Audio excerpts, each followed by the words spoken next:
करेंगे। एक जो है, एक घर में एक बूढ़ी मैया थी, उसका बेटा, बहू, एक नाती। तो उसका बेटा जाता था जॉब पर सुबह सुबह। वो मैया को उसको जो है आंखों से रोशनी कम थी, दिखाई नहीं पड़ता था। तो वो ऑफिस के लिए तैयार हो रहा था, उधर बेटा भी ऑफिस के लिए तैयार, स्कूल के लिए तैयार हो रहा था, और उसकी पत्नी किचन में भोजन बना रही थी। और सुबह सुबह न्यूज़पेपर आ गया, तो मैया ने न्यूज़पेपर ले लिया और उसको दिखाई नहीं पड़ा, तो अपने बच्चे से कह दिया, बेटा एक काम करो, देखो हमारा चश्मा कहाँ रखा है। तो बेटे ने जैसे ही मैया ने कहा कि चश्मा कहाँ रखा है, बताओ देखो। अब वो बेटा, उसको लेट हो रहा था तो उसको क्रोध आ गया, मैया के सामने ही चश्मा रखा था, अब उसकी नजर नहीं पड़ी मां की।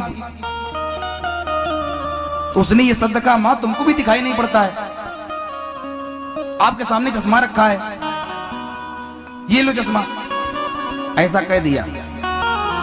अब थोड़ी देर बाद जब स्वयं तैयार हो गया तो अपना स्वयं चश्मा ढूंढने नहीं गया, तो कह रहा है अपनी पत्नी से, ए सुन रही हो, बोले मेरा चश्मा कहाँ है।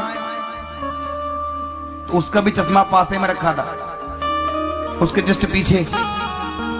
तो वो जो उसका बेटा था जो स्कूल के लिए तैयार हो रहा था, वो कहता है, पिताजी तुमको दिखाई नहीं पड़ता, ये चश्मा रखा है। अब वो पिता अपने बेटे को डांट रहा है।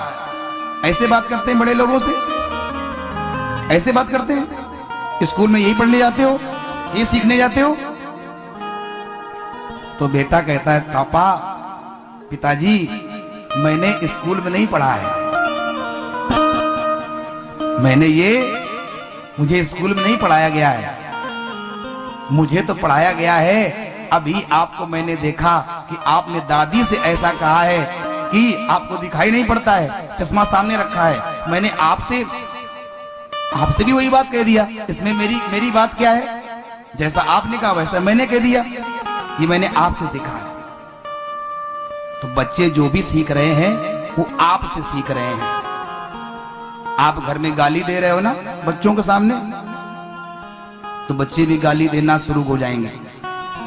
और गजब की बात तो ये देखो, कुछ घरों की स्थिति ये होती है कि बच्चे अगर गाली दे रहे होते तो पापा उसके कहते हैं, बेटा गाली दो, कैसे गाली देते, इनको गाली दे दो। अरे राम राम, उससे गाली दिलाते हैं जो है दूसरे को, सुनाओ कैसे गाली देते, ये स्थिति है। तो भाई तुम चाहते हो बेटा धर्मात्मा ध्रुव प्रहलाद हो जाए, तो हमें तो नहीं लगता है कि ऐसे बेटा आपको ध्रुव प्रहलाद होगा। बड़े होकर के आपको भी खींच कर गाली सुनाएगा और खींच खींच डंडा चलाएगा, तब फिर समझ में आएगा कि हमने बच्चों में क्या बीज बोया है, क्या हम काटना चाहते हैं फलों को, पुष्पों को, लेकिन बो रहे हम कांटे, और हम कांटे बोएंगे तो कांटे ही मिलेंगे।